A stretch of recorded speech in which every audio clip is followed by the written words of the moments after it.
우리나라도 지금 잣됐어요. 예. 우리나라는 또 우리나라대로 좀 잣됐는데 어 최장기간 환율 1,500원대예요. 상당한 위기죠. 그 환율이 달러 대비만이 아니야. 뭐 엔화, 유로와 위안화까지 다 상대적으로 약세, 뭐 심지어는 뭐 베트남 화폐랑 비교해서도 우리가 약세라고 할 정도로 원화를 막 던지고 있는 지금 시장에서 이런 그림이거든요. 원화를 던진다는 얘기는 우리나라 국채를 던진다는 거예요. 내가 계속 강조하듯이 우리나라 채권을 던진다는 거야. 우리나라 국채를. 이런 국채를 던진다는 거는 우리나라 국채를 사는 사람이 외국인밖에 없어요. 우리나라 사람은 안 사. 일본 같은 경우는 국채를 일본 사람들이 많이 보유하고 있어요. 대다수를 일본 사람이 보유하니까 일본이 망하질 않는 거예요. 아무리 돈을 찍어도. 왜냐면 결국 그것도 일본 사람이 살 테니까. 그러니까 외국인들이 일본에 어떤 금융적인 타격을 줄 수가 없어, 외부 세력이. 근데 반면에 한국은 취약하죠. 한국의 국채를 죄다 외국인들이 들고 있으니까. 한국 사람이 안 사. 한국 사람은 한국 국채 안 사요. 그러니까 외국인들이 지금 이렇게 그 국채를 던진다. 국채 가격이 폭락을 하고 국채 금리가 올라가죠. 그리고 외국인들이 던졌으면 원화를 받을 거 아니야. 원화를 빨리 환전을 해서 지르화폐로 바꿔서 나가. 그러면 중국, 유럽, 일본, 미국 애들이 팔아서 바꿔서 나가는 거야. 그러면 어떻게 환율이 올라가는 거죠. 원화가 떨어지니까. 바로 이 원리 때문에 지금 이 상황이 된다고 계속 제가 설명을 드렸단 말이에요. 이거는 단순히 주식의 문제가 아니라 국채를 던져버리니까 이 시장과는 괴리가 벌어져. 한쪽은 잘 된 거 아니었는데 한쪽은 작살이 나고 있잖아요. 이게 무슨 말인가 보면은 한국이란 나라의 이런 그 컨센서스에 대해서 한국 경제 구조에 대한 컨센서스의 거시적인 컨센서스를 아주 불안하게 보고 있다는 거지. 한국이 못 버틴다. 얘네들의 화폐가 버틸 수가 없다. 이 관점을 본단 말이야. 왜 못 버티냐? 국채를 또 찍을 테니까. 또 찍을 테니까. 또 찍고 또 찍고 또 찍을 테니까. 여기에 지금 시장 판단이 있다는 거거든요. 그 찍는 주체는 당연히 이재명 임시정부일 거고. 그러니까 계속 한국이 이 많은 부채를 감당할 수 없을 거고 지출해야 되는 달러도 있고 감수해야 되는 목들이 있는데 이재명 정부가 이걸 긴축을 안 하고 막을 생각이 없으니까 더더욱 국채 매력도가 떨어지는 거죠. 여기에 지금 금리까지 막 올라가. 금리가 저렇게 올라가면 기존에 들고 있는 낮은 금리를 들고 있는 채권 투자자들은 손실이 막심하게 일어난단 말이에요. 왜 그 채권의 인기도가 떨어질 거 아니야. 금리를 많이 주는 채권이 인기가 있으니까 금리가 올라간다는 거는 기존의 채권이 가격이 작살이 난다라는 거야. 그건 장기 채권을 들고 있는 사람은 어떨 것 같아? 더더욱 가격 폭락이 더 심해져요. 그러니까 더 빨리 팔아야 돼 지금. 안 그러면은 환차 손해, 채권 가격 손해까지 이빠이 타기 눈탱이를 엄청 맞는 거지. 그러니까 이건 무조건 빨리 팔고 나가는 게 승자가 돼버리거든. 환율이 진정을 안 하죠. 이재명 정부가 아무리 얍삽하게 뭐 국민연금 가져다 박아 해도 구두 개입에 멈추지 않는 이유가 이거란 거야. 애초에 원화 가치가 작살이 났다는 겁니다. 좌파 정부에서 돈을 마구잡이로 뿌려댔기 때문에, 그리고 앞으로도 뿌릴 것이기 때문에 앞으로 다가오는 이런 모든 문제들에 대해서 계속 국채를 찍어낼 거라고 하는 시장의 생각 때문에 이걸 진정을 못 시킨 거지. 그러니까 이게 좌파 진영이 자꾸만 정부가 가격을 제어할 거라고 하는 이 망상, 이 막시즘 때문에 나라를 망친단 말이에요. 국가가 가격을 제어를 못 한다고. 근데 얘네들은 뭐 돈을 뿌리면은 경제가 살아나. 국가가 조지면은 부동산이 안정돼. 이런 개망상을 하고 있단 말이야. 우리들의 입장에서는 이제까지 돈을 뿌려서 물가가 안 오른 적이 없는데 이렇게 돈을 뿌려서 물가가 오르면 어쩔 거냐. 걔네들은 노답이야. 걱정 마라, 안 오른다. 이래버려 그냥. 아니 그러니까 어떤 원리로 안 오르냐고. 당연히 화폐 가치가 떨어지잖아. 아이 걱정하지 마. 우리만 믿어. 이런 개소리를 하니까 토론도 안 돼. 설득도 안 돼. 뭐 중간 합의도 안 돼. 지들 맘대로 하고 다 말아먹어. 그리고 나서 책임에 대해서는 또 뭐 윤석열 탓하다가 또 무슨 뭐 서학개미 탓하다가 갈 데 없으면 또 전두환 탓하고 이런 거야. 이게 몇 년째 지금 반복되고 있는 거야. 좌파 정부만 됐다며. 환율 분할 국고채 금리 다 올라. 야, 3년물 3.784.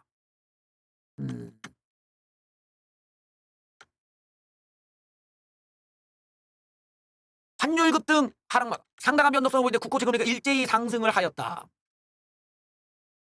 예, 10년 물건은 이제 4%까지 쭉쭉쭉 잘도 올랐네요. 예.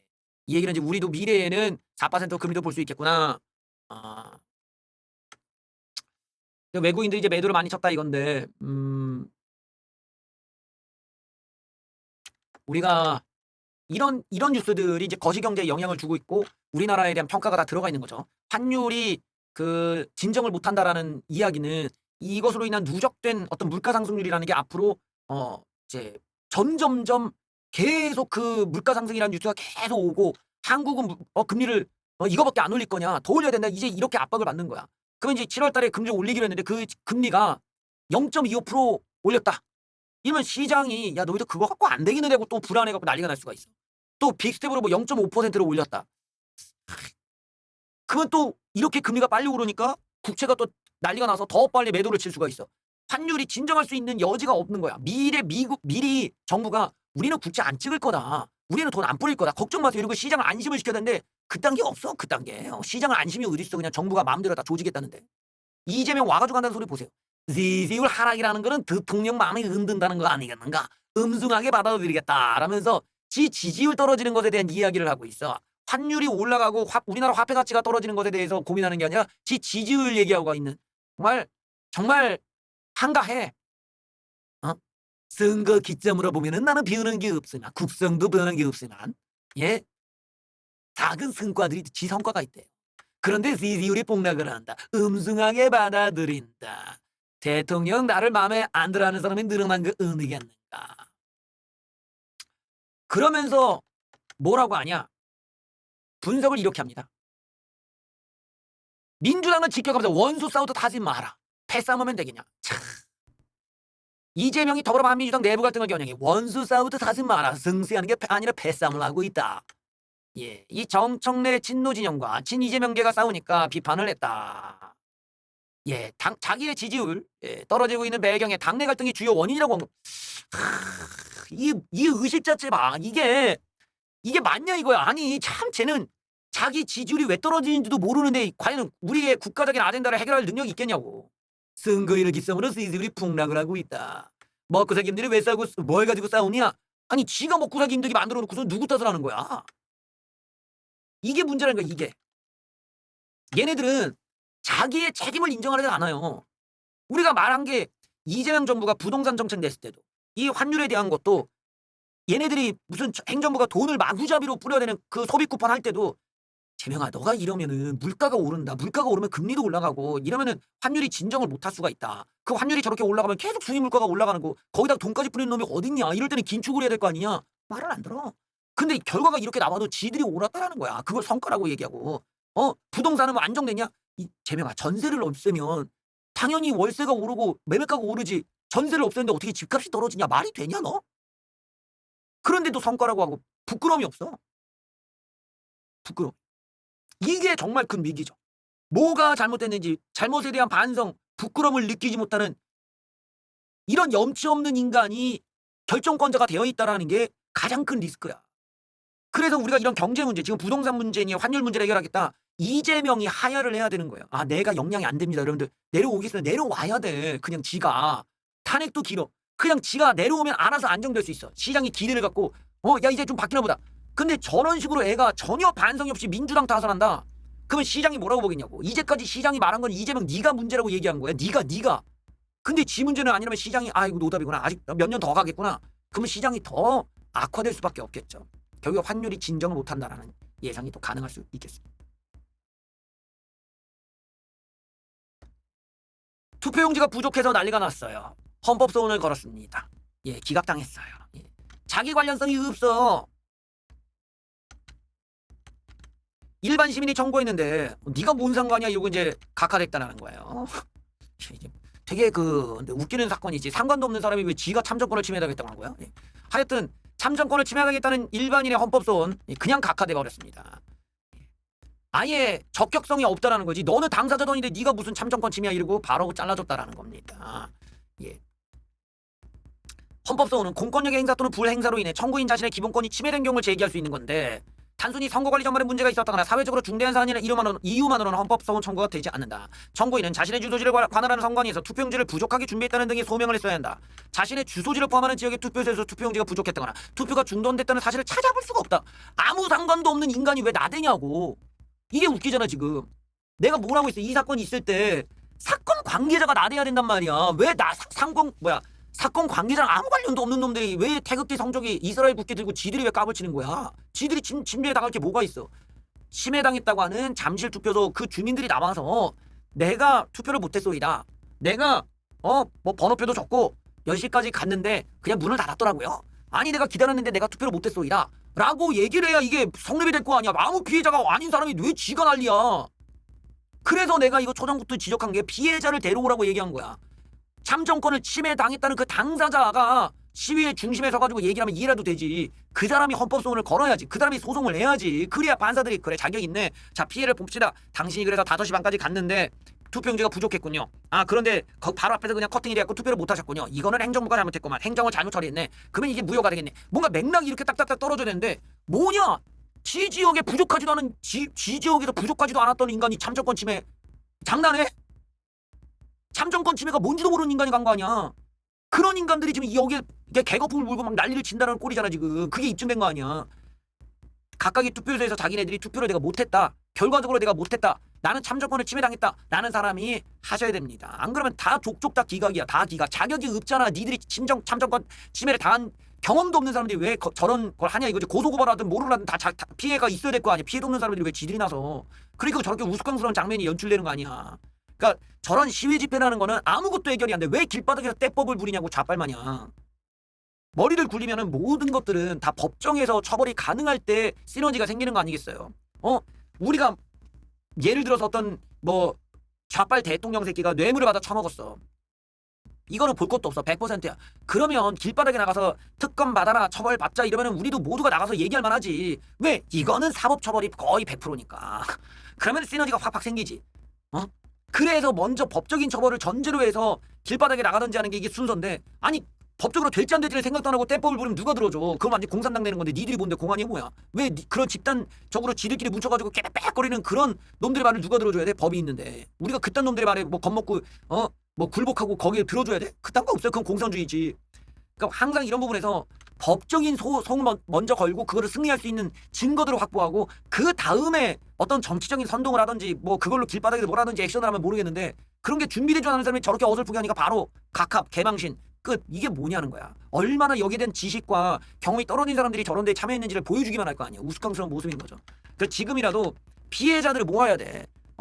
지금 너무 늦었지만 어떤 이 투표를 못했다는 사람들을 모아서 같이 이제 헌법소원을 거시고 행정소송 거시고 선관위 직원 그다음에 그 투표소에 있는 실무진들 대다 직무유기 뭐 이렇게 고소해가지고 걸어야 될 거 아니야. 그래서 사람들이 요 재판을 통해서 우리들이 옳았다가 증명될 수 있구나. 그리고 이렇게 함축적으로 만들 줄 알아야 되는데 이게 이제 어디 뭐 이상한 종교에 빠져 있거나 아니면 잘못된 정치적인 그런 어떤 편견만 갖고 있거나 이러다 보니까 아주 고차원적인 생각을 못하는 거죠. 그러니 저렇게 그냥 끝나버리고 맙니다. 안타까운 일이 아닐 수 없습니다. 철수형이 철수를 안 하고 한마디 하셨네요. 승동혁이 당수의 진안을 마련해왔습니다. 힘에 붙인다면 이건 북하면 힘에 붙인다면 결자 해제해야 되죠.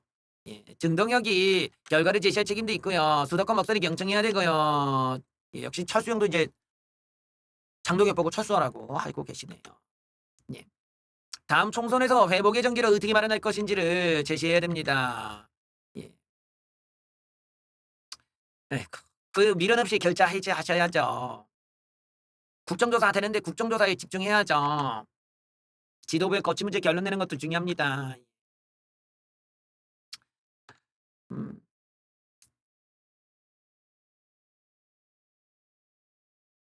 뭐 낙선자들의 절박한 목소리를 듣자. 이런 장동혁이 이런 뭐 재선거 얘기하고 뭐 이런 것들에 대해서 좀 명확한 목표나 그리고 사실 잘 안 된다면 좀 내려놔라. 우리가 이제 국정조사 하니까 그 정도에서 마무리하자. 철수형님은 약간 장동혁에게 어떤 대안을 제시하고 무엇을 할 수 있는지 너의 카드가 뭔지를 좀 드러내라. 지금 이 얘기거든요. 사실 이제 뭐 경기도 쪽 의원들이 모여서 원래는 장동혁 사퇴에 대해서 공동 뭐 선언을 하려고 했다가 안철수가 좀 노선이 차이가 있다 해갖고 안철수는 빠지기로 해갖고 이제 나가리가 되긴 했는데 안철수가 의견이 다른 거는 당장 장동혁 나가라 뭐 이거보다는 장동혁 네가 뭔 생각 갖고 있냐 지금 어떤 식의 대안을 제시할 거냐 뭐 얘기해봐라. 여기가 약간 노선 차이가 있다는 거지. 철수형님이 그런 메시지를 낸 거예요. 장동혁이 결자 해지를 하긴 해야 되는데 지금보다는 좀 장동혁이 이번 그 국정조사나 이런 데서 무엇을 어떤 전략적으로 제시할 거고 이번에 선거 부실 선거 관련 문제에 대해서 어떤 대안이 있냐 그걸 좀 듣고 판단해보자 이런 정도라고 보시면 될 것 같습니다. 장동혁의 고립이 이제 심화돼 있네요. 정책위원장을 못 구해. 이 정도면 이제 당에서 권위가 없는 거죠. 장동혁이 이제 끝났다고 다들 보니까 안 가. 당권파도 극우 거리두기.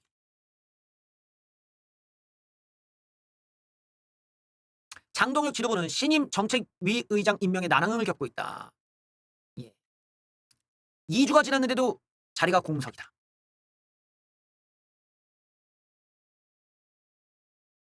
당내에서는 장동혁에 대한 의원들의 신임이 부족하다는 방증이랑 평가가 지배적이다.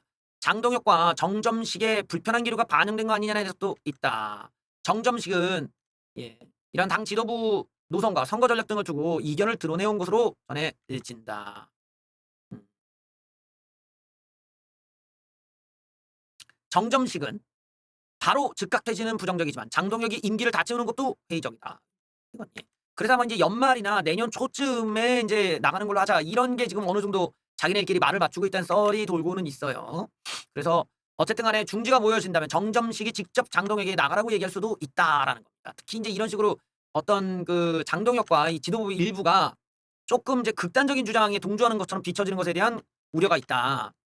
최고위원들 사이에서도 미묘한 기류 변화가 있다. 김민수와 거리두기가 필요하다는 의견이 오고 가고 있는 건데 부정선거 음모론자들 간의 선을 명확히 해야 된다는 취지이다. 자, 김민수는 극우 유튜버와 당 사이의 가교 역할을 해온 대표적 인사다. 그리고 계속 항의 집회를 주장해오고 당 차원의 항의 집회를 했지만 다른 지도부 만류에 실현되지는 않았다고 한다. 이게 김민수가 너무 이제 극단적인 그 이런 유튜버들과 좀 친하게 지내고 그 유튜버들로 대변될 수 있는 그런 행위들을 자꾸 당에 이제 유입하려고 하다 보니까 지도부들이 말린다 이거야. 한 지도부 의원은 호위무사를 자처하는 것처럼 보이지만 김민수는 자기 정치라는 것뿐이다. 지도부를 유지하려면 장동혁도 최소 멀어질 결심을 해야 한다. 장동혁이 입원했지만 거취 문제는 쉽게 꺼지지 않을 전망이다.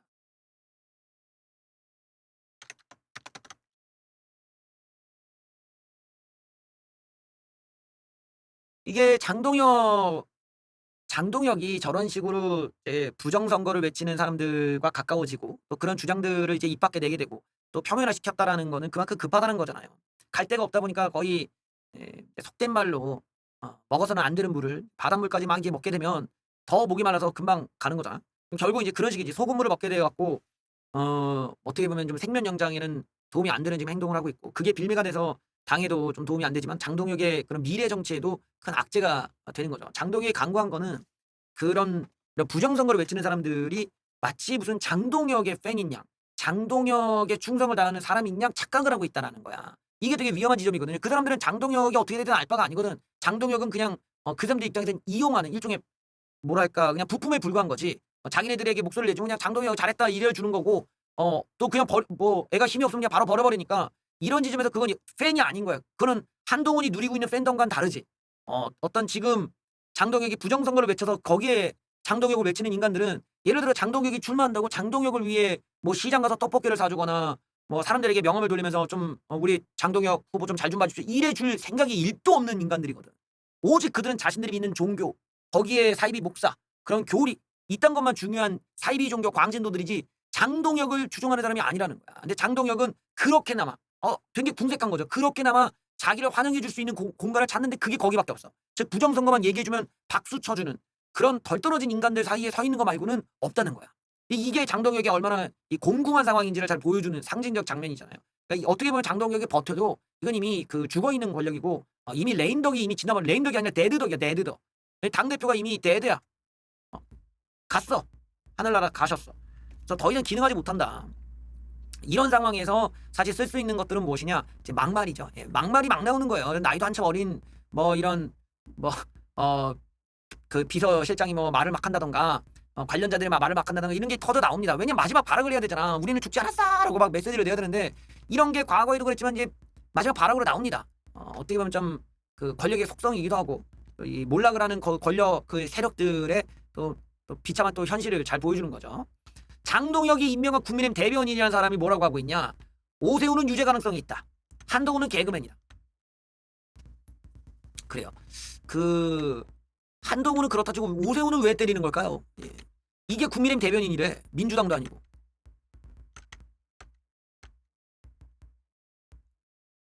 아니 누가 보면은 뭐 민주당이나 정의당 대변인 같은데? 장동혁이 임명한 국민의힘 대변인이 오세훈 시장에 대해 유죄를 받을 가능성이 크다. 오세훈의 사법 리스크를 오히려 강조하고 탈당을 요구했다. 그 놀랍다 놀라워. 장동혁이 임명한 사람인데 이 어떤 사고 구조가 굉장히 반국민의힘적이네. 예. 오세훈의 유죄 가능성을 부인하기 어렵다는 글인데 다름 아닌 국민의힘 외신 대변인이 작성했다. 오세훈의 탈당을 압박하기로 했다. 예. 참 흥미로운 분이시네요. 한동훈에 대해서도 한동훈이 개그맨이라 생각한다고 비꼬 왔다. 한동훈에 대해서는 선관위 조사로 의원직이 박탈될 수도 있다고 주장을 했다. 김용태에 대해서는 오세훈 깔때기, 이성관에 대해서는 부산은 이런 사람을 의원으로 뽑아놓고 잠을 자느냐는 등 지도부에 대한 비판을 이은 쇄신파 의원들에 대한 인신공격도 서슴지 않았다. 그래놓고 장동혁에 대해서 뭐라고 평가하냐? 강인한 보수 재건의 상징이다. 자신의 지지를 끌어올리고 있는 맹수. 이런 게 참 내가 앞서도 얘기했지만 그 트럼프의 몰락, 윤석열의 몰락은 결국에는 이제 주변 인사에 있다. 당사자가 무능해도 주변의 인사가 똑똑하면 그래도 굴러는 간단 말이에요. 굴러는 가. 아무리 뭐 독재자하고 뭐고 막 국민들의 욕을 먹어도 그 주변이 똑똑하면 경제도 살리고 복지도 잘하고 물가도 안정시키고 할 수가 있어. 대통령 자체가 멍청해도 주변이 똑똑하면 돼. 근데 주변이 그러지 못하면 그거는 권력자를 그냥 몰락을 시키고 같이 나라도 당도 망쳐버리는 거죠. 지금 이 장동혁의 인사가 상당히 문제적이다라는 게 잘 느껴지는 지금 여러 내용들이었습니다. 장동혁의 입장에서는 왜 저런 분들만 꼬일까? 왜 저런 분들밖에 인사를 할 수 없었는가를 우리는 알 수가 있는 거야. 애초에 장동혁이라는 사람이 근본이 부족했고 이런 이념적 이해도가 덜 돼 있는 사람을 급하게 뽑아버리다 보니까 장동혁이라는 체제 자체를 당내에서도 별로 신뢰하지 않았구나. 그러니 뭔가 경험치가 부족한, 정부 감각이 부족하신 분들이 결국 장동혁의 픽에 의해서 이렇게 자리에 올라올 수밖에 없었구나라는 거를 또 유추해 볼 수 있겠죠. 좀 괜찮은 분들이었다면은 장동혁 대표 체제 때 꼭 굳이 대변을 하려고 하지는 않았겠지. 그런 점에서 왜 국민의힘이 이렇게 지지율이 안 오르고 망했는지 잘 볼 수 있습니다. 이 와중에 오세훈을 때릴 정도면은 참 국민의힘 대변인이라고 하는 게 더 훌륭한 개그 같은데 말이죠.